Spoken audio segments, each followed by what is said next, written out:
네, 안녕하세요. 김원기 전문가입니다.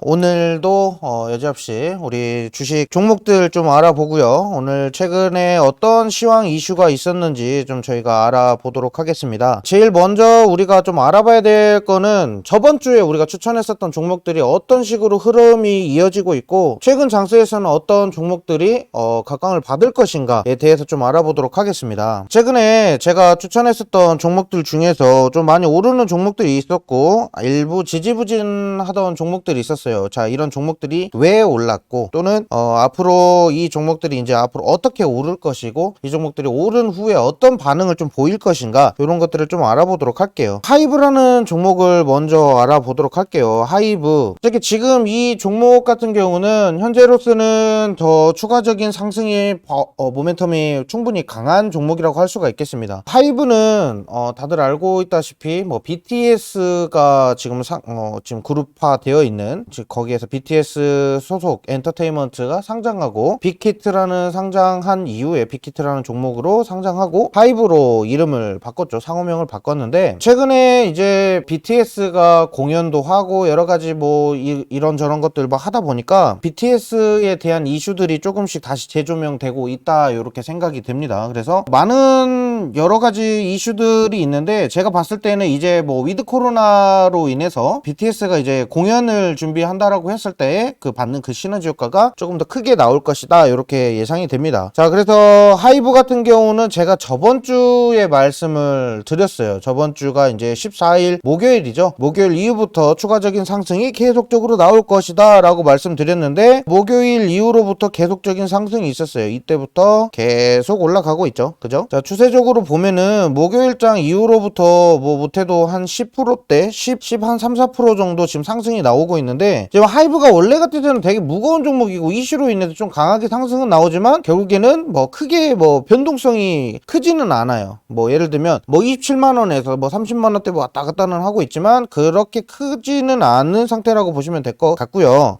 그리고 일단 이거는 제가 쓰던 노트북이 아니라 지금 HTS가 제가 쓰던 게 아니에요. 그래서 지금 이것저것 제가 빠르게 좀 등록을 시키긴 했는데 지금 차트 보는 게 조금 힘드네요. 그래서 지금 하이브 관련된 이슈들을 좀 체크를 좀 해보도록 하겠습니다. 일단은 재무 좀 볼게요. 하이브. 자, 하이브 보시면 재무는 뭐 어차피 제가 지금 최근 들어서 말씀드렸었던 종목들은 재무적으로 다 안정적인 그런 애들이거나 재무가 좋지 않아도 이슈가 너무 강해서 테마성으로 빠르게 급등할 수 있는 그런 종목들로 이렇게 가지고 온 거거든요. 그래서 그런 거를 좀 체크하시면 될 것 같고요. 현재는 지금 매출액이 지금 1조 2천억 원대로 지금 예상이 되고 있는데, 이번 3분기 4분기 때부터는 아무래도 실적이 어닝 서프라이즈가 나올 수도 있다라고 이렇게 전망을 하고 있어요. 왜냐면 지금 BTS가 해외 공연을 나가지 못하고 있는 그런 상황이고, 이게 연말부터 이제 내년 이제 상반기부터는 슬슬 해외 공연도 시작이 될 것이다라고 이렇게 기대를 하고 있어요. 그리고 제가 예전에 CJ ENM을 말씀드릴 때 CJ ENM 뭐 20% 이상 상승이 나왔죠. 제가 그때 말씀드리고 나서 20% 이상 상승이 나왔는데, CJ ENM도 마찬가지예요. 12월부터 콘서트 엠넷에서 하고 있는 마마 이런 걸 콘서트를 개최한다라는 이슈로 인해서 빠르게 지금 상승이 나오고 있는 그런 흐름들을 보실 수가 있는데, CJ ENM도 저희가 예전에도 저희 체험방에서도 말씀드렸고, 저희 또 우리 회원님들도 마찬가지로 많이 보유하고 계시는 종목 중에 하나입니다.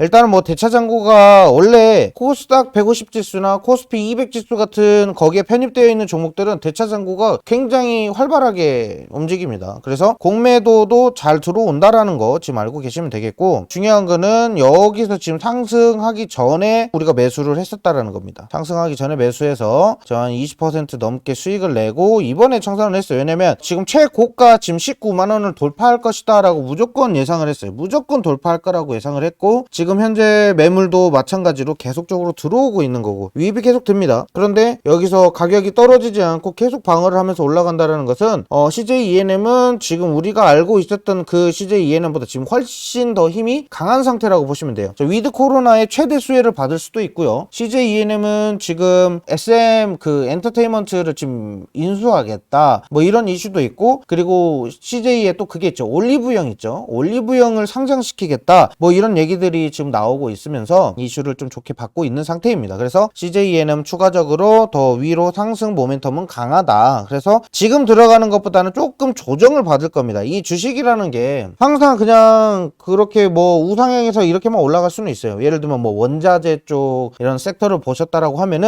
아래로 한 번씩 한두 번씩 눌리는 거는 있겠지만 강하게 눌리지는 않고 그대로 상승해서 올라갑니다. 그래서 계단식으로 뭐 우여곡절 없이 그냥 쭉쭉쭉쭉 이렇게 상승해서 올라가는데, 이 종목 같은 경우는 원래 한번 올라가면 떨어지는 패턴도 그대로 떨어집니다. 그리고 올라갈 때 또 크게 올랐다가 다시 한 번 더 떨어지고, 그러니까 산을 계속 그리는 그런 차트를 보실 수가 있고요. 보시면은 뭐 공매도 수량도 좀 증가를 하는데 공매도가 여기서는 좀 실패한 것으로 좀 보이죠. 아무튼 여러 가지 이슈들이 있고, 현재 적정 주가를 나누라고 하면은 지금 16만 원대가 지금 딱 적정 주가로 딱 이렇게 잡힐 것 같아요. 16만 원대의 적정 주가를 유지하면서 계속 고점을 향해서 올라가는 그런 종목이기 때문에 CJENM이 앞으로 향후에 연말 연초에는 굉장히 좋은 흐름 모멘텀을 보일 거예요. 그래서 더 가지고 가도 되는데, 지금 들어가는 것보다는 다시 한번 가격 조정을 줄 때 그때 들어가는 거고요. 만약에 가격 조정이 떨어지지 않는다 그럼 못해도 17만 원대까지는 무조건 내려올 거예요. 이 종목은 일단은 제가 뭐 시황을 먼저 말씀을 안 드리고 지금 시작을 한 건데, 시황을 딱 들으면은 한번 빠지는 장이 오겠구나 이렇게 감이 오실 분들이 반드시 있습니다. 그래서 체크를 하실 때는 그렇게 체크를 하시면 되고, 솔직히 테이퍼링이나 인플레이션이나 뭐 여러 가지 이슈들이 지금 조금 잠재워졌다라고 이렇게 생각이 되거든요. 이게 왜 그러냐면, 원래 같아서는 스태그플레이션이라고 경기 불안과 물가 상승이 같이 움직이는데, 지금 같은 상황에서는 기업의 성장성이 굉장히 강합니다. 그래서 기업이 회복되고 또는 성장하고 더 위로 추가적인 상승이 나올 것이고, 이런 식으로 흐름이 나오는 거죠. 자, 그러다 보니까 지금 기업이 회복하면서 성장이 되고 물가가 상승을 하기 때문에 내가 지금 물가가 상승하는 거에 대해서 내가 살 수 있는 한계치가 있다. 그래서 물건을 구매할 수가 없다. 뭐 이렇게 생각을 하는데, 경기가 회복되면서 기업들이 성장하면서 올라가요. 경기의 성장세가 굉장히 강해요. 그러면 내가 물가가 상승해도 내가 결국에는 지불해서 내 돈을 주고 지불해서 살 수 있는 그게 폭이 넓어지는 거예요. 원래 같아서는 인플레이션으로 인해서 물가가 상승을 하잖아요. 그러면 내가 내 값을 주고 뭔가 물건을 구입할 때 뭔가 부담감을 느껴야 돼요. 그러면서 소비자의 그 심리지수가 굉장히 떨어집니다. 그래서 소비자가 돈을 쓰지 않으면 이 시장에서 돈이 굴러가지를 않는 거고, 근데 이러다 보면 경제 위기로 가는 거고, 그러다 보면은 이제 나중에는 어떻게 되냐면요, 이제 내년도 가면 디플레이션이라고 해서 물가가 이제 엄청나게 떨어집니다. 그러면 물가가 떨어지게 되면 기업들이 어떻게 돼요? 뭐 기업들이 이제 줄줄이 막 이제 힘들어지는 그런 상황들도 오는 거예요. 왜냐면 내가 돈을 1,000원짜리 돈을 이렇게 사가지고 물건을 팔 수가 있는 거를, 이제는 디플레이션 물가가 떨어지기 때문에 얘 1,000원짜리 가격이 이제 500원, 600원으로 떨어지는 거예요. 자, 그렇게 됐으면 지금 이제 우리 이제 기업들이 원자재 가격이 상승하고 물가가 상승하면서 인플레이션이 되면서 스태그플레이션으로 경기 불황이랑 같이 이렇게 갔다라고 하면은, 뭐 기업들 입장에서는 뭐 현금 보유를 많이 해놓은 애들은 잘 버틸 수가 있겠지만, 그렇지 않은 애들은 물가 상승으로 인해서 매출이나 영업이익이 증가할 수가 있다라는 거예요. 그런데 그렇지 않고 디플레이션 떨어진다라는 그런 악재가 있다 그러면 얘네들의 실적이 호조가 아니라 악재로 떨어질 수가 있다라는 거죠. 여러 가지 이슈들이 굉장히 많이 있는데, 그런 이슈들을 하나하나씩 좀 체크를 하실 필요가 있다, 뭐 이렇게 좀 생각이 돼요. 그래서 시장이 지금 뭐 긍정적으로 간다라고 생각하시는 분들 많거든요. 아, 이제 끝났다, 이제 하락장이 굉장히 컸잖아요. 그쵸? 뭐 일단은 뭐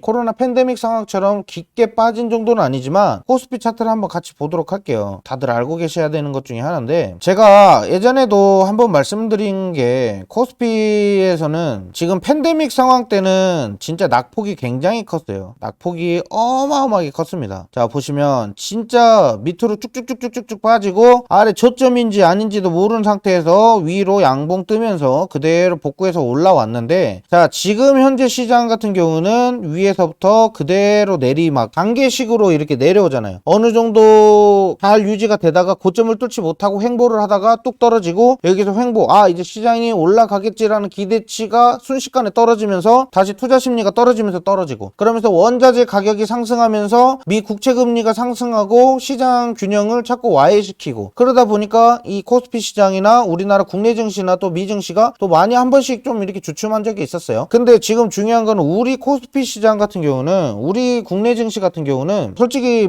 뭐 미국에 있는 다우지수나 이런 애들처럼 위로 올라가주지를 못하고 있어요. 그게 조금 너무 아쉽고, 솔직히 이거 저도 이제 해외 글로벌 시장 좀 보고 있으면 좀 짜증나죠. 다우지수랑 S&P 나스닥 뭐 이런 지수들 보고 있으면 아니 얘네들은 잘 지켜요. 물론 실적 발표로 인해서 뭐 주가 상승이 있고 기업의 지수가 올라가고 이런 것들은 다 알겠다 이거예요. 근데 코스피도 어느 정도 따라가야 된다라는 건데 따라가질 못하고 지금 홍콩 항생지수랑 똑같이 가요. 그러니까 지금 우리가 생각하는 건 중국의 영향을 너무 많이 받고 있다라고 생각이 되죠. 원래는 미국 시장에 대한 차트를 웬만해서는 잘 따라갑니다. 물론 빠질 때는 우리가 더 빠지더라도 올라올 때는 빠르게 올라와서 그 흐름을 잘 타고 갔었다라고 하면은 지금은 중국도 어렵고 미국도 어렵고 막 여러 국가들 막 전력난 오고 막 여러 가지 악재들이 막 쏟아지니까 해도 올라가지를 못해요. 해외 시장에 대한 영향을 너무 많이 받고 있다라고 이렇게 좀 판단이 좀 되고요.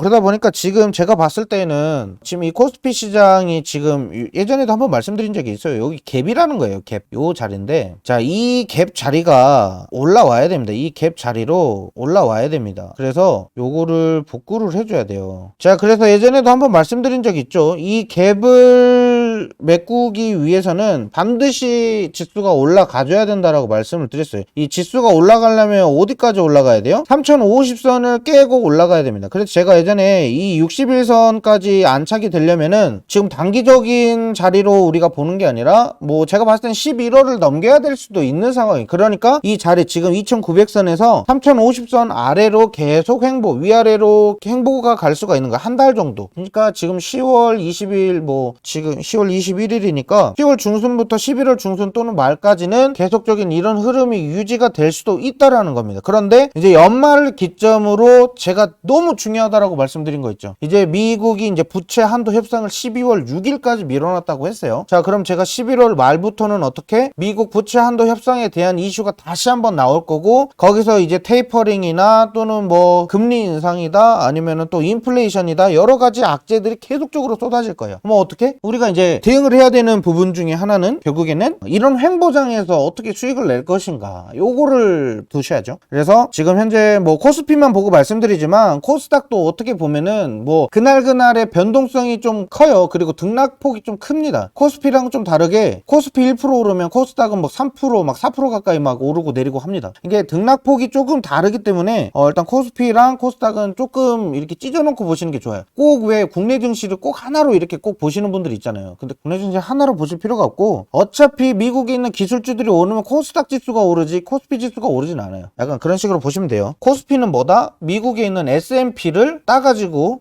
흡사시켜서 이렇게 만들어 놓은 게 코스피고요. 나스닥을 표본으로 따온 게 바로 코스닥입니다. 아무튼 그런 식으로 흐름이 가고요. 기술주들 위주로 코스닥에 넣어놨고 우량주 또는 가치주들 위주로 이렇게 넣는 게 바로 코스피 지수라고 이렇게 보시면 되는데 일단은 제가 봤을 때는 시장이 올라오는 그 시기는 조금 더 우리가 기다려야 된다라고 이렇게 생각이 됩니다. 왜냐면 아까도 말씀드리려다가 말 못했는데 일단은 시장이 좋지 않아요. 지금 대부분 뭐 말씀하시는 분들 시장이 좋은데 왜 이렇게 내 종목이 안 가나요? 이렇게 물어보시는 분들이 있거든요. 지금 시장이 좋은 시장은 아니에요. 어떤 종목 특정 종목이 막 상승해서 섹터별로 올라가고 이거는 특정별로 이렇게 올라가는 거지 지금 올라가진 않습니다. 자, 그래서 일단은 제가 생각할 때에는 가급적이면 지금 뭐 문제를 하나 뽑자라고 하면은 오늘 들어서 갑자기 막 주가가 엄청나게 등락폭이 엄청 컸던 종목이 있어요. 자, 예를 들면 뭐 오늘 지니뮤직도 있고요. 이트론도 있고요. 그리고 뭐 오늘 제가 봤던 게 뭐뭐 있었죠? 오늘 엄청 등락폭이 굉장히 강했었던 종목들이 많아요. 그러니까 10몇 프로, 막 20%까지 쭉 올랐다가 갑자기 뭐 보합 단계까지 쭉 떨어져요. 이런 종목들이 되게 많았어요. 근데 제가 예전에 2달 전쯤이었던 것 같은데 2달 전쯤에 제가 이런 얘기를 한 적이 있어요. 뭐 어떻게 얘기를 했냐면 외국인이든 세력이든 어떠한 그런 큰 돈을 굴리는 세력들은 항상 하락장이 시작되기 전에 꼭 개미 털기를 합니다. 그 말이 뭐냐면요, 무게추를 어느 정도 달아놓고 개미 꼬이게 만들어 놓고 자기는 도망가는 거예요. 시장에 세력이 수급을 계속적으로 밀집해서 집어 넣어가지고 주가 상승 여력을 해가지고 프로그램 매매들 들어오게끔 만들고, 거기에서 거래량 쌓이니까 이제 개인 투자자들은 와 이거 오르겠다 하고 들어가요. 그런 다음에 이제 거기에 물려 있었던 그 세력들 있죠, 얘는 그러니까 작전주라고 표현할게요. 그냥 그러니까 개미들 불태워 죽이는 작전이라고 보시면 돼요. 그런 작전이 있어요. 항상 하락장이 시작하기 전에. 왜냐면 세력들도 머리가 있을 거 아니에요. 생각을 할 거 아니에요. 주식장을 오래 봤으니까. 그런데 자기가 수중에 돈이 많아요. 그러면 충분히 작전을 짤 수도 있다라는 거죠. 그래서 계속적으로 매수세에 집어 넣어줘가지고 거래량 터지는 거 확인시켜주고, 그 다음에 이제 프로그램 매매가, 거래가 어느 정도 들어오면 프로그램 매매나 또는 뭐 실시간으로 검색기 쓰시는 분들이 있죠. 검색기가 뭐냐면 이제 거래량이 후루룩 이렇게 들어오는 그 시기가 있어요. 그때 프로그램 딱 쓰면은 거래량이 가장 월등하게 빠르고 또는 거래량이 밀집되고 이런 것만 빠르게 찾아주는 검색기 기능이 있습니다. 그러면 그 검색기 기능은 또 이제 우리 또 김재 전문가 좀 잘 알거든요. 우리 대표님도 많이 쓰시고 하시는데, 아무튼 이 검색기를 쓰시면은 그 거래량이 빨리 들어오는 거를 우리가 바로 확인하실 수가 있어요. 또는 뭐 ROE가 내가 원하는 ROE의 수치와 PER과 또 아는 뭐 ROA 그리고 뭐 PBR을 동시에 내가 원하는 값을 매겨가지고 이 값을 지금 유지하고 있는 종목 좀 찾아주라 하고 조회 딱 누르면 거기 관련된 종목이 쭈루루루 이렇게 나옵니다. 근데 거기서 이제 분석해서 이렇게 보시는 분들이 있어요. 저도 검색기를 예전에 많이 썼는데 지금은 검색기에 의존을 많이 안 합니다. 왜냐면 저도 검색기를 많이 쓰다 보니까 여기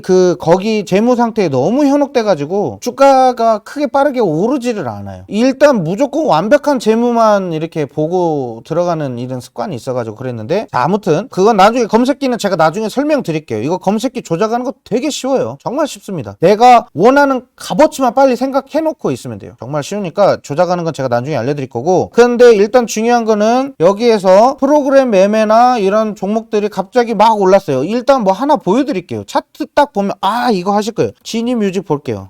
오늘 이것 때문에 오늘 화가 너무 많이 나가지고, 차트 보시면 이걸 뭐라고 하냐면요, 피레침이라고 그래. 피레침. 이거 길쭉하게 이렇게 써가지고 번개 이렇게 촥 이렇게 하는 거 아시죠? 옛날에 이거 피레침이라고 해가지고 뭐 평야 막 이런데 막 건물 옆에다가 피레침 높게 세워놓습니다. 그럼 번개 칠 때 그 피레침으로 딱 떨어져요. 이렇게 돼버려요. 일단 피레침이 나왔다라는 것은 일단 우상향이 가능하다라는 그런 가능성, 긍정적인 마인드, 이런 거를 볼 수는 있지만, 얘네가 오늘 10몇 프로 올랐어요. 오늘 19.58%까지 올랐어요. 쭉 올랐어요. 더 오를 거라고 생각했고, 지금 매물대 제가 차트 형성을 안 해놨는데 이 매물대가 올라갑니다. 매물대가 지금 7,000원대에 있어요. 원래 이 매물대가, 좀 매물대 한번 볼까요? 자, 매물대 7,000원대 있죠. 이 가격대를 저는 오늘 무조건 이 가격대 올 거다 했습니다. 6,750원. 오늘 매물대까지 딱 왔네요. 7,000원대까지. 제가 지금 보는 그 넓이 차트랑 틀려가지고, 일단은 제가 아까 계산한 건 7,000원까지였어요. 근데 이 가격까지 무조건 올 거라고 봤는데, 오늘 딱 6,750원 딱 6,800원인가요? 6,800원대 딱 찍자마자 주르륵 빠집니다. 진짜 너무 무섭게 빠져요. 오늘 제가 봤을 땐 지니뮤직 이거 6,700원대 아니면 6,400원대 물린 사람 엄청 많을 거예요. 진짜로. 저는 이거 장담합니다. 이거 물린 사람 대부분 다 개인 투자자일 거고요. 외인이나 뭐 기관들은 뭐 이미 보유한 가격대가 있으면 모를까 오늘 개인 투자자들은 엄청 물렸을 거예요. 이거는 제가 무조건 100% 장담합니다. 왜냐하면 이런 게 바로 세력들이 작전 짜가지고 장난질하는 거예요. 장난질. 이 장난질을 한다라는 것은 결국에는 이거에 현혹되는 사람들은 결국엔 개인 투자자. 그런데 얘네들이 작전을 짜고 꼭 항상 이렇게 급등 쭉 올려놓고 그 다음에 이제 개인 투자자들 막 들어가서 물리기 시작하잖아요. 그러면 어떻게 되느냐? 그러니까 제가 급등주 쫓아가지 말라고 하는 얘기가 그거예요. 그런데 그랬을 때는 이제 그 세력들은 자기들이 물려있는 자리가 만약에 뭐 6,000원대다 또는 뭐 5,800원 대다 그러면은 쭉 올린 다음에 자기들은 어느 정도 돈 딱 팔고 거기서부터 이제 떨어지기 시작하면 이제 세력도 팔기 시작한 거예요. 그럼 그때 나도 팔아야 돼요. 이게 흐름이 있어요. 얘네들 그냥 막 무작정 그냥 막 들어오는 게 아니에요. 상황에 따라서 여러 가지 상황들이 있지만 일단은 이 거래량 보시잖아요. 거래량. 제가 이거 거래량도 나중에 자세하게 좀 설명드릴게요. 이 거래량이 이게 들어왔잖아요. 이게 뭐예요? 이게 결국에는 윗골이 길게 달고 이렇게 뚝 떨어졌죠. 이거 뭐예요? 이게 세력으로 의심되는 거래량이 들어왔다라는 거예요. 그러면 세력으로 의심되는 주가 상승이 있을 것이다 라고 차트를 딱 보고 세력 들어온 것 같은데 이렇게 예상을 할 수가 있잖아요. 그쵸? 자, 그랬을 때 우리가 주가 상승이 있겠구나 이렇게 예상이 가능한 겁니다. 자, 그런데 여기서 지금 중요한 거 이거 제가 쓰는 게 아니라 수급 차트 미치겠네. 제가 쓰는 게 아니라서. 자, 그랬을 때는 이 거래량이 들어왔고 이 거래량이 죽지 않았어요. 이틀 3일 정도 죽지 않았어요. 그럼 이 사람들이 만약에 이 거래량 터졌을 때, 여기 이 거래량이 터졌을 때 이제 들어오는 게 매물이 이제 정리를 안 하는 거예요. 사람들이 이제 정리 안 해요. 또 올라갈 거라고 예상하니까. 지금 윗골이 지금 여기를 뛰어넘을 것이다 라고 생각을 하니까 절대 안 팔아요. 근데 안 팔고 잘 끌고 올라왔어요. 오늘까지도 잘 올라왔어요. 그러면 일정 수익량을 우리가 계산을 해놔야 돼요. 내가 이거 만약에 슈팅이 가서 내가 근데 그 20%대 상승이 있었어요.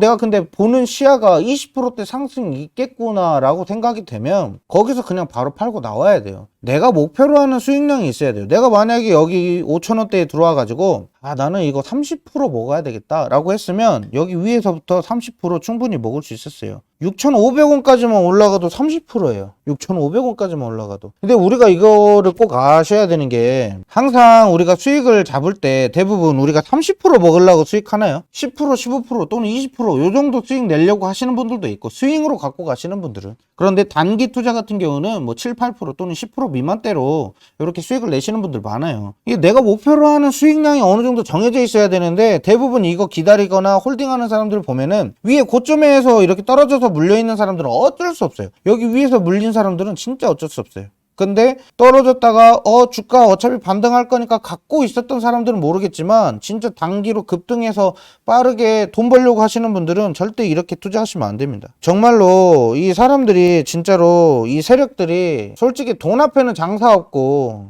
이런 얘기도 해도 될지 모르겠는데 부모 자식도 없다라는 게 돈이잖아요. 그쵸? 이게 남들 곡소리 나고 통곡 눈물 흘리고 막 닭똥 같은 눈물 뚝뚝뚝뚝 떨구면서 이렇게 힘들어 하는데 세력들은 아싸 나 돈 벌었다 나 부자다 이렇게 되는 거예요. 이게 들어오는 돈 액수 자체가 좀 틀리잖아요.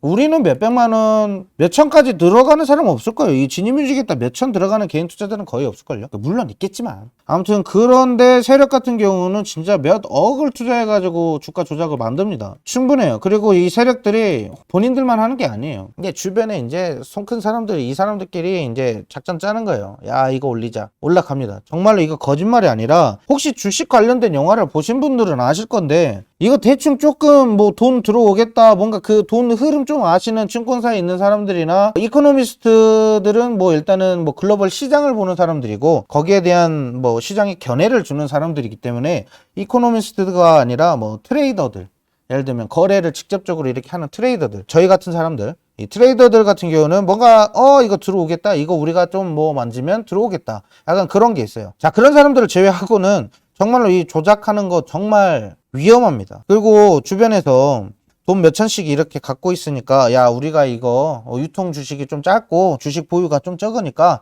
우리가 이거 만들 수 있겠다. 대부분 우선주들 있죠. 예를 들면 얘는 이렇게 주식 수가 굉장히 적고 이 지금 현재 가격이 좀 많이 떨어진 상태에서 이거 개미들이 정말 좋아할 만한 그 차트가 있어요. 이 차트가 형성이 돼야 되는데 제가 꼭 항상 말씀드리는 그 차트들이 있어요. 제가 전에도 이 종목 제가 말씀을 드리면서 KEC 이거 제가 전에도 이거 과거에 이전에 있었던 거 2주 전 거 영상 보시면 될 거예요. 2주 전인가 저번 주인가 제가 말씀드렸어요. KEC 요거 지금 차트 좋아요. 이거 올릴 것 같아요. 이거 거래량 안 뺏겠어요. 이거 좋습니다. 이렇게 말씀드렸거든요. 그러면 이 KEC 있죠. 요거 상한가 올라갔거든요. 제가 이거 위에 매물대 이거 위에 있다 그래가지고 이거 좋다 그랬어요. 차트도 지금 올라가는 차트예요. 수급이 오르락 내리락 윗꼬리를 조금씩 달고 세력으로 의심될 만한 지금 거래량이 들어왔죠. 근데 안 빠졌어요. 여기서도 한번 들어왔고 여기서도 한번 들어왔는데 거래량이 매도 물량이 들어오진 않았어요. 잘 안 빠졌죠. 너무나도 좋은 거래량이 들어왔고 그런데 여기서 위아래로 흔드는 게 위험해서 나가는 사람들이 반드시 있었을 거예요. 그런데 제가 말씀드리는 거는 이거 올라갑니다. 이거 진짜로 올라갈 것 같아요. 라고 이렇게 말씀드렸죠. 제가 이때죠. 10월 7일 그리고 이때도 말하네요. 10월 14일 바로 올라가잖아요. 그쵸? 왜냐면 이게 거래량 좀 보시고 내가 좋아하는 차트다 뭐 이게 있어요. 특히 제가 말씀드린 게 개인 투자자들이 좋아하는 차트가 있다라고 말씀드렸잖아요. 그리고 우리가 항상 차트 보는 게 뭐냐면 세력으로 의심될 만한 애들이 들어오면은 그거는 집중 분석을 한번 합니다. 이게 진짜 별거 아니라고 생각될 수도 있는데 이거 빨리 데이터 분석하면은 이거 올라갈 조짐이 보인다, 이게 바로 나오거든요. 근데 KC 그때 말씀드렸고, 제가 예전에 코웨이도 한번 말씀드린 적이 있어요. 코웨이는 제가 계속적으로 자꾸 사라고 말씀드렸어요. 왜냐하면 렌탈 사업에서 최고로 좋은 거는 우리나라의 1등 기업은 코웨이고, 그 다음으로 이제 따라가는 게 쿠쿠홈시스나 또는 뭐 롯데렌탈이나 뭐 또는 SK 뭐 매직이나 뭐 이런 애들이 있지만, 이 렌탈업 쪽에서는 일단 코웨이가 우리나라의 지배력이 굉장히 강한 기업이잖아요. 다들 알고 있잖아요. 그쵸? 웬만한 집에 정수기 하나 쓴다고 하면은 코웨이예요. 그죠? 자, 아무튼 그러다 보니까 제가 생각할 때에는 지금 이런 종목들이 좋은 흐름들을 나올 것이다 라고 이렇게 말씀을 드렸잖아요. 그쵸? 왜 자꾸 이런 종목들을 말씀드리냐면 어차피 올라가야 되니까, 이 종목 어차피 올라가야 되니까 말씀을 좀 드리는 거예요. 자, 그 다음에 이제 우리가 또 뭐가 올라가야 되나, 이제 보면은 이것도 말했었네요. 펄어비스. 자, 펄어비스도 말했어요. 이거 저번 주 거 방송 보시면은 바로 나옵니다. 펄어비스 사라고 분명히 말씀드렸어요. 왜 펄어비스를 사라고 이렇게 말씀을 좀 드리냐면요. 일단은 펄어비스가 게임 회사입니다. 게임 회사. 게임 회사에서 지금 오늘도 게임 관련주들이 굉장히 많이 올랐어요. 오늘 뭐 컴투스도 엄청 많이 올랐고요. 컴투스 얘도 오늘 많이 올랐죠. 이 컴투스는 솔직히 말씀드리면 지금 들어가도 상관은 없어요. 더 올라갈 거예요. 더. 근데 우리가 목표가를 진짜 어디까지 잡아야 되는지를 제가 어떻게 지금 당장 짐작이 안 가요. 일단은 13만 원은 넘겨야 됩니다. 아무튼 그렇게 갖고 가도 되는데, 컴투스는 한번 조정이 있을 때 그때 들어가는 게 좀 좋을 것 같고, 지금 이슈 자체가 좋기 때문에 조금 둥글게 갖고 가셔도 돼요. 컴투스도 올랐고, 오늘 NC소프트랑 넷마블 빼고 게임주 다 올라갔어요. 또 W게임주도 게임 플랫폼을 어느 정도 가지고 있는 애들은 오늘 많이 올랐거든요. W게임주도 많이 올랐고, 제가 게임주들이 많이 오를 것이다 라고 이렇게 말씀을 드렸는데, 제가 왜 또 게임주를 추천을 안 드렸냐면, 지금 중국 당국에서 규제를 너무 많이 하고 있어서 이거 저는 솔직히 시황적으로 많이 움직인다라고 했죠. 미국이랑 또는 중국이랑 이슈가 가급적이면 잘 안 겹치는 애들로 좀 많이 하려고 해요, 지금 시장에서는. 근데 어떻게 보면은 지금 이런 시장을 또 빨리 잡을 때는 또 잡아야 되니까, 저도 지금 같은 경우는 좀 욕심을 좀 내고 싶다라는 생각이 좀 들어요, 최근 들어서는. 그래서 우리가 지금 말씀드리고 싶은 얘기 중에 하나는 이제 우리가 위드 코로나 관련주를 우리가 담아야 되겠죠. 위드 코로나 관련주를 담아야 됩니다. 위드 코로나 관련주라고 하면은 뭐 큰 거 없습니다. 예를 들면 항공주를 뭐 담는다. 항공주 지금 담기가 지금 차트적으로 되게 어려운 차트예요. 근데 항공주를 담아야 되는 거 아니냐 뭐 이렇게 하시는데, 위드 코로나 관련주는 항공주를 제외하고 굉장히 많습니다. 뭐 여행주도 가장 먼저 떠올릴 수도 있는데, 여행주 같은 경우는 지금 당장 위드 코로나가 선언된다고 해도 해외로 입국할 수 있는 그런 부분들이 있어요, 없어요? 없습니다. 그래서 여행은 아무래도 기대치로 오르는 거고, 여기에 대한 실적이 무조건 반영될 것이다 라고 이렇게 예상되는 거는 뭐 엔터주, 지금 당장 엔터주가 제일 좋죠. 그래서 제가 하이브를 말씀을 드린 거고, 그 뒤로 YG나 JYP나 또는 펜엔터나 또는 또 뭐가 있나요? 그 FNC나 뭐 이런 애들이 있죠. 이런 종목들이 많은데, 그 중에서 가장 많이 오를 것은 하이브다 이렇게 생각이 됐고, 그 다음에 또 더 추가적으로 오를 거는 뭐 이제 YG 엔터테인먼트나 SM 정도 이렇게 생각을 했는데, 지금 JYP 엔터테인먼트가 실적 굉장히 좋게 나와가지고 많이 상승을 했어요. JYP 엔터테인먼트. 저는 근데 JYP 엔터테인먼트, 저는 엔터주 같은 경우는 스윙으로 잘 안 갖고 가요. 진짜 단기적으로 이거 좋겠구나, 이거는 좀 기대해도 되겠다, 뭔가 이슈가 있을 것 같으면은 예전에는 많이 테마주로 많이 편성을 했었는데, 솔직히 길게 안 갖고 와요. 봐봐요. 지금도 최근에 K배우 사건 다들 아실 거예요. 이게 지금 엔터테인먼트가 만약에 상장이 안 돼 있는 회사니까 다행이지, 상장돼 있었으면 지금 떡하락했을 거예요. 진짜로 엄청 떨어졌을 거예요. 이게 진짜 연예인들 뭐 하나, 예를 들면 예전에 YG 엔터테인먼트에서 누가 그랬나요? 그 빅뱅이 뭐 약해가지고 엄청 떨어졌죠. 그리고 뭐 승리 그때 뭐 사건으로 인해서 좀 주가가 많이 또 하락도 했고, 여러 가지 부분으로 봤을 때는 엔터주가 리스크가 굉장히 강한 기업이에요. 아니, 기업이 돈 잘 벌고 회사 번창 해가지고 운영도 잘하고 그러는데 왜 주가가 떨어져요? 이 소속 배우 또는 연예인들이 뭐 하나 실수하거나 잘못하면 주가가 떨어집니다. 아무튼 그런 식이다 보니까 너무 좀 위험하다라고 이렇게 좀 판단도 돼요. 그래서 가급적이면 저는 좀 엔터주를 담을 때에는 조금 조심스럽게 담아야 된다라고 생각이 되고요. 물론 실적이 기대되는 것로 인해서 봐봐요. 실적이 오른다고 해가지고 실적 발표가 좋게 났다고 해가지고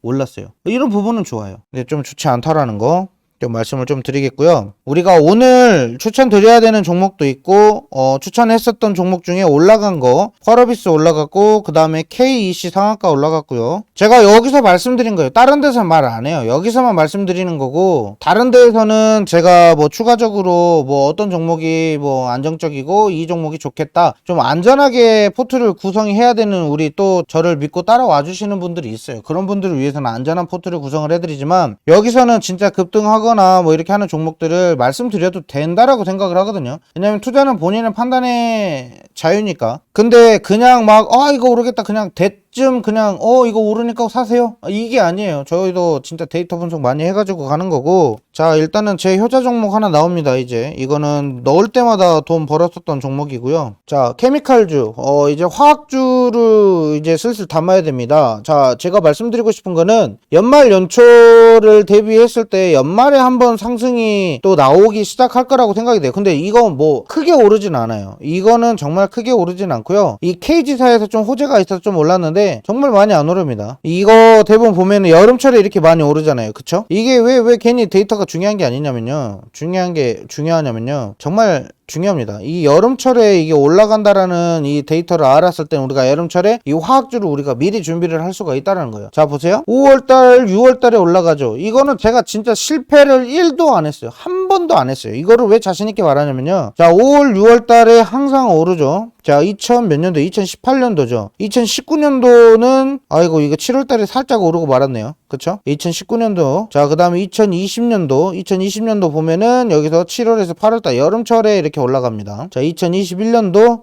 여름철에 6월달에 이렇게 올랐어요. 자, 그러면 우리가 준비를 언제 하냐? 그러면 5월부터 미리 준비를 하는 거죠. 5월 말부터. 주가 변동이 크게 없죠? 예, 이때부터 5월 말부터 이제 슬슬 이제 우리가 분할 매수로 천천히 준비를 해서 이제 슈팅 가는 거. 얘네들 같은 경우는 한번 여름철에 오르면은 이틀, 3일 요렇게 쭉쭉쭉쭉 올라가니까 우리가 못해도 2, 3일, 3거래일 안으로는 계속적으로 사셔도 된다. 이렇게 생각이 되죠. 롯데를 말씀하셔서 롯데정밀화학은 솔직히 제가 뭐 기본 과거 데이터는 없어요. 솔직히 저도 이때다 이게 좀 좋겠다. 저도 왜냐면 이슈를 좀 체크를 하다 보니까 이거 지금 올라갈 수 있을 것 같은데요 이렇게 말씀드리면 항상 올라가더라고요. 자, 이 롯데정밀화학 같은 경우는 제가 별로 코멘트 해드릴 건 없어요.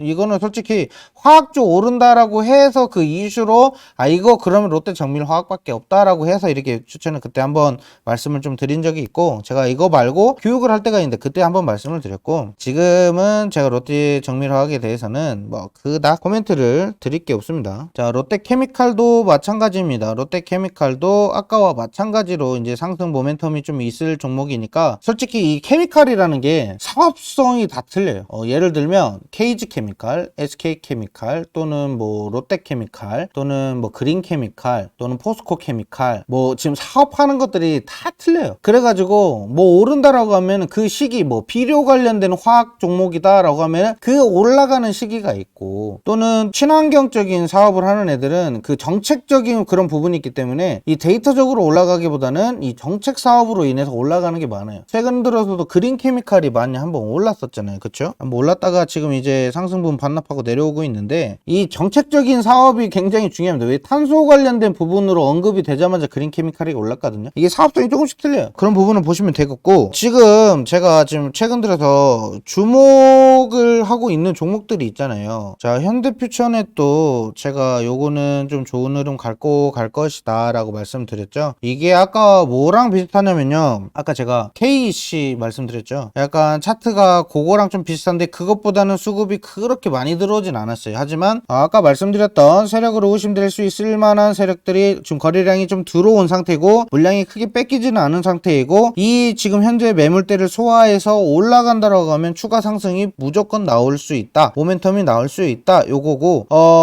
현대퓨처넥 같은 경우는 많이 올라간다라고 하면 이슈를 받고 올라간다라고 하면은 솔직히 말씀드리면 뭐 10몇 프로에서 상한가까지도 나올 수도 있어요. 근데 이거 우리가 너무 욕심 많이 부리면 안 되니까 진입한 시기로부터 내가 10%만 수익 내고 나오겠다라는 그 각오가 반드시 있어야 됩니다. 이런 종목들은 자리 다지면서 천천히 올라가는 종목들이 그렇게 보셔야 되는데 지금 약간 하락 국면이 조금 있긴 해요. 그런데 무조건 올라가긴 갈 것이다 이렇게 말씀을 드렸었고, 자 그 다음에 이제 우리 그거를 또 알고 계셔야 되는 게 선박수주가 예상했었던 예상지수를 넘어섰습니다. 우리가 기사를 한번 봐야 되는데, 자 수주 목표 초과 달성 조선 3사 수익 실현 언제쯤 이렇게 기사가 나왔어요. 이거 제가 이거 확인하자마자 이제 올라가겠구만, 드디어 올라가겠구만, 뭐 이런 생각을 하고 있습니다. 자 선박수주라는 것은 결국에는 우리가 한국 조선 해양이나 대우조선 그리고 삼성중공업이나 요런 애들이 지금 수주를 내가 목표로 했었던 수주량을 넘겨버린 거예요. 그러니까 실적으로 따지면은 어닝 서프라이즈가 나왔다라고 보시면 돼요. 근데 지금 아직까지 주가에 지금 반영이 되지 않은 상태예요. 차트 한번 볼게요. 한국조선해양 주가 반영 안 됐죠? 대우조선 주가 반영 안 됐고 삼성중공업 안 됐죠? 올라갑니다. 이 모멘텀이 어느 정도냐면요, 지금 제가 생각하는 이 해양 선박 수주에 대한 이 모멘텀은 어마어마한 거라고 생각해요. 제2의 HMM 이렇게도 설명을 할 수가 있을 정도로. 자 HMM 볼게요. 이거는 제가 이거 다들 아실 거예요. 제가 12월부터 이거 매수한다라고 했었어요. 장기 투자할 거라고. 12월부터 11월 말 12월부터 12,000원대에서 제가 들어간다고 했거든요. 12,000원대 아마 12월 초일 거예요. 이게 장기 투자는 이런 거에다 사는 거지. 그러면서 제가 주봉으로 딱 당겨가지고 이야 이거 봐라, 지금 현재 주가가 여기인데 원래 여기 있었어요. 물론 뭐 유증에 무증에 또는 뭐 감자에 뭐 여러 가지 지금 다 있어가지고 악재까지 다 겹쳐가지고, 자 그러면 우리가 굳이 2000년도 때까지 갈 필요도 없다. 그러면 2000년대 후반까지만 우리가 땡겨서 보자. 자 그럼 16년도로 딱 땡겨서 볼게요. 16년도부터 해봐야 그때 당시에는 요 밑에 바닥에 깔려 있을 때잖아요. 그쵸? 여기 이제 막 튀어 올라가기 시작할 때. 그래서 제가 못해도 이거는 언제죠? 6만원대까지인가? 그때까지 무조건 가지고 가겠다라고 했어요. 그랬으면은 지금 한 4배 이상 올랐어요. 아무튼 지금 제2의 지금 HMM이 될 수도 있다라고 이렇게 예상이 되고, 그 당시 HMM이 4분기 실적 발표가 나지 않았을 때인데 4분기 실적 발표가 이제 흑자로 전환이 되는 그런 시기였어요. 그래서 이거 무조건이다, 이거 무조건 간다 이렇게 생각했을 때가 바로 요 12월 초입니다. 작년. 아무튼 그 시기를 제가 보고 있는 것 중에 하나가 지금 삼성중공업이에요. 삼성중공업 이거 못해도 일단은 9,000원 8,000원대까지는 올라가야지 않을까 이렇게 생각을 하고 있습니다. 이거 뭐 멀리 보는 것도 아니에요. 우리가 지금 너무 멀리 욕심 부리는 것도 아니라는 겁니다. 솔직히 8,000원대까지 가는 거 이거 충분히 갈 수 있는 거고, 9,000원대 뭐 왜 못 갑니까? 이거 갈 수 있어요. 왜 지금 얘네 삼성중공업이 최근에 뭐 또 뭐 감자 이슈도 있었고 또는 뭐 유증하면서 뭐 여러 가지 또 악재들도 계속적으로 쌓이면서 주가 하락이 나왔는데 요 갭 하락 부분을 빠르게 상승해서 갭 하락 부분을 채우고, 일단은 거래 정지 부분에서 바로 떨어졌지만 또 바로 채우고, 이게 제일 중요한 패턴이에요. 우리가 장기 투자할 때 얘네들이 주가에 대한 이런 상승분을 뺏기다 약간 요렇게 됐을 때에는 얘네들을 빠르게 되찾아올 수 있는 기업이냐, 회복을 할 수 있는 기업이냐, 이게 되게 중요합니다. 근데 회복을 해서 올라오죠. 떨어지면 또 올라오는 겁니다. 저가 매수하기에 좋고, 앞으로 얘네들이 그 실적 반영이 되면은 주가 상승은 뭐 보나마나 뭐 10몇 %대씩 계속 오를 것이고, 요런 모멘텀이 강한 애들을 우리가 지금 2달이든 3달이든 넣어놓는 게 중요한 거죠. 얘네 지금 가격도 나쁘지 않아요. 그렇게 보시면 되겠습니다. 선박, 해양 요런 거, LNG 선박 요렇게 좀 보시면 좋을 것 같아요. 자 그래서 저는 가급적이면 지금 최근 들어서 좀 받을 수 있는 가격대를 좀 잘 받을 수 있는 이런 것들을 좀 찾는 게 좋을 것 같고요. 거기에서 좀 중요한 건, 제가 좀 중요하다라고 생각이 되는 거는 이 가격 방어를 잘하면서 재무적으로나 또는 실적으로나 안전하게 쌓아서 올라갈 수 있는 그런 지금 종목을 사야 돼요. 왜냐면 지금 뭐 단기적으로 급등하는 종목들이 나오고 했을 때 위험하다라고 분명히 말씀드렸죠. 어차피 급등주는 다 위험하긴 하지만 지금 위험하다라는 거예요. 시장이 좋지가 않아요. 근데 여기에서 현혹돼서 지금 올라가는 장이라고 해가지고 개인 투자자들 돈 막 투자하기 시작하죠. 이러면 좋아요, 안 좋아요? 안 좋다라는 겁니다. 좋은 시장이 아니에요. 지금 보시면 좋은 시장이라고 생각하고 어차피 우상향하고 조금씩 올라가니까 좋지 않을까 뭐 이렇게 생각하시는데 지금 좋은 시장 아닙니다. 글로벌 시장 너무 안 좋고요. 언제 내려와도 지금 이상하지 않는 그런 상태로 지금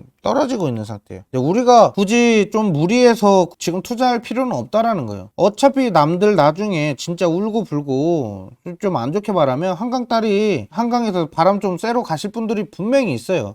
이거 제가 좀 안 좋게 말하는 이유가 뭐냐면요. 그만큼 주식 아무것도 모르고 투자하시는 분들이 많다라는 거예요. 그럴 때 우리는 저와 이 방송을 지금 같이 시청하시는 분들 지금 몇 분 안 계시긴 하지만 아무튼 이렇게 저와 같이 함께 방송을 보고 계시는 분들 같은 경우는 절대 이런 장에서 돈 투자해가지고 돈 크게 잃지 않았으면 좋겠어서 제가 이렇게 말씀을 드립니다. 왜 시장에서 다른 분들 뭐 요즘 뭐 주식에 대해서 네이버든 어디든 조금만 검색하면 다 나옵니다. 그런데 모르는 거는 솔직히 관심이 부족하고 그리고 투자를 좀 많이 안 하시는 거예요. 자신의 시간을 투자를 많이 하셔야 돼요. 주식 같은 경우는 특히나 더더욱 많이 투자를 하셔야 된다라는 거 좀 말씀을 좀 드리겠고요. 지금 오늘 지금 몇 가지 더 말씀을 드려야 돼요. 제가 이거 말씀드려야 된다. 자, 11월에 뭐가 있죠? 우리 디즈니가 나오죠. 손오공. 자, 그리고 이 손오공이 또 그게 있어요. 이제 손오공 같은 경우는 우리가 11월 광군절에도 어느 정도 영향이 있다라고 이렇게 보시면 됩니다. 손오공이 있고요. 그 다음에 또 우리가 제가 말씀드렸어요. 손오공. 제가 왜 이렇게 적어놓냐면 제가 말했던 거 기억하고 말했다 이렇게 말씀드리고 저번 주에 제가 여기다 말해놓은 거 다 적어놨어요. 여기다가. 그래서 이 적어놓은 거를 제가 하나하나씩 이렇게 브리핑 해드리기 위해서는 언제 이렇게 말씀드렸다 이렇게 적어놓습니다. 자, 손오공.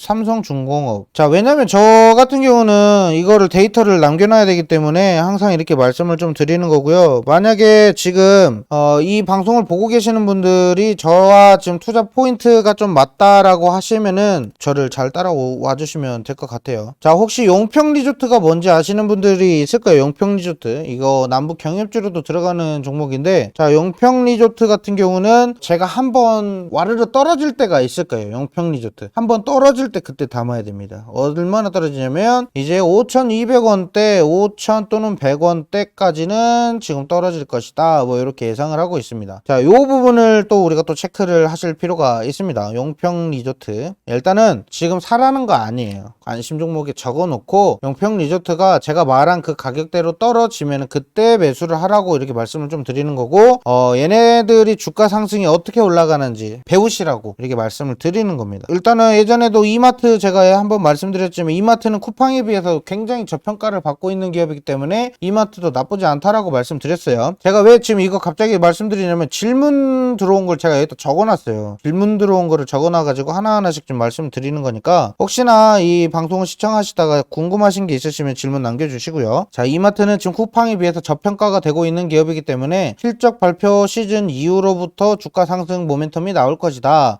이렇게 좀 생각이 됩니다. 자, 그 다음에 건설주. 제가 이 건설주를 담아야지 10월쯤에는 담아야지 않을까. 우리가 이제 건설주를 언제쯤 투자하는 게 좋을까? 인테리어를 먼저 볼까? 건설주를 볼까? 아니면은 건설 자재를 먼저 볼까? 이렇게 좀 보다가 저는 일단은 건설주를 먼저 담는 것이 좋겠다라고 이렇게 생각을 하고 있습니다. 서희건설이 제가 예전에 이거 9월 달에 말했는데 좀 빠졌어요. 시장 빠지면서 좀 빠졌는데 이 서희건설은 지금도 조금씩 매수를 해 두시면 될 것 같고요. 일단은 건설주가 지금 당장 안 좋을 수밖에 없는 이유 중에 첫 번째 하나가 뭐냐면요. 돈이죠. 돈. 자금적인 문제가 조금 있어요. 그래서 건설주들 같은 경우는 이 자금 조달을 제대로 이루어지지 않으면 주가가 하락으로 떨어질 수도 있습니다. 그래서 리스크가 있지만 건설주들이 한번 패턴 잃지 않고 오르기 시작하면은 쭉쭉쭉쭉 오르니까 저는 그거를 좀 노리는 거고요. 특수건설 한번 볼게요. 특수건설이 원래 누구 관련주였죠? 이낙연 관련주였죠? 그런데 이낙연은 뭐 양보했으니까 자기가 진 거를 인정했으니까 특수건설은 다른 쪽 이제 사업성으로만 이렇게 보시는 게 좀 좋을 것 같아요. 특수건설, 서희건설, 남광토건도 나쁘지 않네요. 남광토건도 지금 차트 나쁘지 않은 상태예요. 아, 이거 수급도 봐야 되는데. 자, 그래서 남광토건도 좋고, 제가 예전에 삼영 ENC도 말했거든요. 삼영 ENC 얘네도 LNG 선박 관련주인데 제가 지금 적어놓은 거 지금 하나하나씩 다 말씀드리고 있는 거예요. 이거 제가 말씀드리는 건 하나씩 적어놓고 공부하실 때 참고하세요. 얘네들이 왜 오를 것 같은가, 제가 뭘 보고 지금 이렇게 추천을 하고 있는가, 좀 보시면 되겠고요. 우리 또 포스코케미칼 사상 최대 실적 나왔죠. 포스코케미칼, 제가 또 아끼는, 우리 또 저를 믿고 따라와 주시는 분들이 포스코케미칼을 많이 매수하셨어요. 그런데 이번에 사상 최대 실적을 발표한다고 합니다. 자, 그럼 관련된 기사 한번 같이 보도록 하겠습니다. 포스코케미칼, 자, 이 기사를 보도록 하겠습니다. 포스코케미칼 3분기 매출액 역대 최대, 영업이익 62.4% 증가, 62% 증가했다고 합니다. 매출액이 굉장히 많이 올랐고요. 포스코케미칼이 올해 3분기 매출액 5천억 원 이상을 기록하며 분기 사상 최대 실적을 달성했습니다. 포스코케미칼은 3분기 연결 기준 매출액이 5,050억 원, 전년 동기 대비해서 29.9% 올랐다고 합니다. 어차피 제가 예상했었던 그런 부분이긴 한데, 제가 분명히 한 20-30%대는 뭐 전년 동기 대비해서 오를 것이다 분명히 말씀드렸고, 이 어차피 실적 시즌에서 실적이 우수하게 발표할 수밖에 없는 그런 종목이죠. 뭐 예를 들면 우리가 이제 2차전지 소재업이 있잖아요. 소재. 자, 아무튼 포스코케미칼이 지금 영업이익이 일단은 315억 원으로 같은 기간 62.4% 늘었다라고 하니까, 포스코케미칼의 주가 상승은 어떤 식으로 가냐면요, 원래 실적 발표가 나면은 주가가 살짝 눌립니다. 원래 삼성전자도 실적 발표가 어닝 서프라이즈로 굉장히 높게 발표가 됐는데도 조금씩 떨어지죠. 그래서 제가 봤을 때는 지금 이 포스코케미칼은 현재 지금 제가 오늘도 한번 설명을 드린 적이 있는데 15만 원대를 깨면 그때부터 이제 추가 분할 매수가 들어가야 되는 시기라고 좀 생각이 되고요. 지금 갖고 계시는 분들은 그대로 갖고 가시면 됩니다. 어차피 실적이 주가에 반영되는 시간은 조금 걸립니다. 그래서 제가 11월까지 보자고 한 거예요. 어차피 실적 발표가 일찍 나와도 주가 반영되는데 시간이 오래 걸리니까 그것까지 생각한 거예요. 실적 발표만 딱 보고 하는 게 아니라 실적 발표 땡 하고 주가를 이제 우리가 매수 진입을 했었다라고 하면은 그 종목은 바로 던져야죠. 왜? 실적 발표 이후로 주가가 떨어질 수 있는 종목들, 예를 들면 전년 동기 1분기 2분기 뭐 마이너스 지금 마감이 됐고 적자 마감이고, 그다음에 3분기 때 약간 보합권이 있고 4분기 때 갑자기 호실적이 나와요. 그러면 4분기 실적 발표 때 갑자기 쭉 올라갑니다. 왜? 적자가 지속되던 기업에서 흑자 전환이 됐다라고 하면은 바로 이제 주가 기대치가 반영이 되는 건데, 이 기업은 적자가 나지 않는 기업이에요. 그런데 여기서 실적 발표가 조금 낮고 앞으로 사회적으로 기대치가 높은 기업인데 이게 바로 실적 발표하자마자 주가가 오를까요? 아니죠. 이미 그 부분으로 반영되는 게 아니라 나중에 이 실적이 이제 계속적으로 사업 투자를 많이 한다라고 말씀드렸죠. 그래서 포스코케미칼 같은 경우는 이제 미래적으로 지금 지원도 많이 했고, 솔직히 주가 보면은 많이 오른 거예요. 이게 적게 오른 게 아닙니다. 포스코케미칼이 언제 이렇게 올랐냐면 해외에 땅 부지를 굉장히 많이 사놨어요. 근데 그 밑에 이제 니켈이나 또는 뭐 우리가 이제 전기차 배터리를 이렇게 만들 때 꼭 필요한 그 소재들 있죠. 이러한 자재들이 재료가 굉장히 풍부하게 들어가 있는 땅을 잘 사놓은 거예요. 정말 머리가 똑똑한 애들이라고 보면 되겠죠. 그런 식으로 해서 사업에 대한 기대치가 월등히 높고 장기 투자를 한다라고 하면 차라리 이런 종목에다 장기 투자를 하는 게 더 좋아요. 삼성전자, SK하이닉스만 보시지 마시고 이런 종목에다도 하셔도 됩니다. 기대치가 있는 종목이고, 얘네들이 돈이 없다 그러면 차라리 그 회사가 보유했던 부지 있죠. 이 부지만 다른 회사한테 더 비싼 가격에, 여기 니켈 함량이 70%다. 너희는 내가 이 땅 팔면은 노다지다. 내가 1,000억 원에 샀지만 너희들은 3,000억에 사라. 이렇게 마진을 남겨 먹을 수 있는 애들이 지금 포스코케미칼이에요. 그런 부분들을 생각하셔야 돼요. 우리가 재물을 분석할 때 기업이 뭔가의 장비를 생산하거나 또는 뭐는 자재를 생산해가지고 돈을 버는 그런 영업 이익적인 부분뿐만이 아니라 여러 가지 포괄적인 부분들이 있어요. 그런 것들도 확인을 하셔야 된다는 거고, 포스코케미칼, 포스코인터내셔널도 같이 비슷한 흐름으로 움직일 겁니다. 그렇게 보시면 됩니다. 일단 무거운 종목인데 이렇게 많이 움직인다라는 거는 되게 지금 투자하기가 좀 나쁘지 않다, 이렇게 말씀을 좀 드릴게요. 그리고 저번주 제가 동원 FMB도 말씀드렸죠. 동원 FMB 아직도 좀 지지부진은 해요. 얘네들 같은 경우는 일단은 너무 무거운 종목이기 때문에 큰 기대는 안 해요. 그리고 제가 명절이 끝나고 한 달 뒤부터서나 이제 슬슬 이제 주가로 이제 반영이 될 것이다 라고 말씀을 드렸죠. 자, 봐봐요. 1월, 2월 달에 우리가 뭐 예를 들면 뭐 설날이 있었다 그러면 꼭 한 달 지나고서부터 주가 반영이 된다라고 이렇게 말씀드렸어요. 원래 5월 달쯤에는 얘네들이 좀 많이 올라가요. 더워지기 시작할 때 좀 많이 올라가거든요. 이때도 한번 볼게요. 이게 과거 데이터가 왜 중요하냐면요, 이런 거 보셔야 돼요. 자, 5월 달부터 이제 5월, 6월 달 날 더워질 때부터 올라가죠. 이게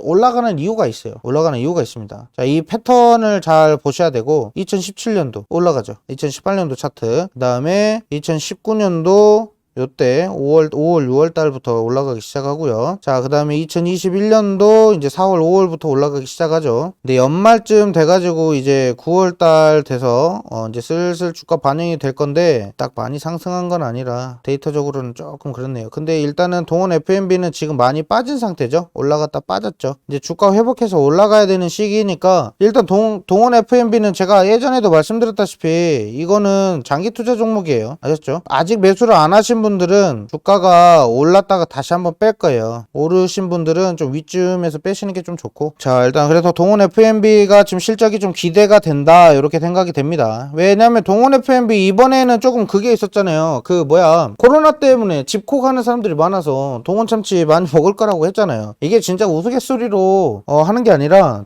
정말로 진짜 실적이 반영이 됩니다. 그런 것들. 자, 그 다음에 파라다이스, 이거 카지노 관련주들 이제 올라갈 것이다 라고 말씀드렸고, 지금 10월 말 다음 주부터 이제 위드 코로나를 이제 정부에서 정책 발표를 하겠다라고 해요. 시행을 하는 것이 좋을 것인가 이렇게 좀 이야기를 합니다. 가급적이면 파라다이스 뭐 이런 종목들을 미리 매수해 두시면 좀 좋을 것 같고요. 지금 이슈를 좀 기다리는 거예요. 좀 잠잠하게 지금 쌓아가고 있죠. 이게 좀 이슈를 좀 기다린다 이렇게 좀 생각이 되니까 이런 거 좀 담아 놓으시고,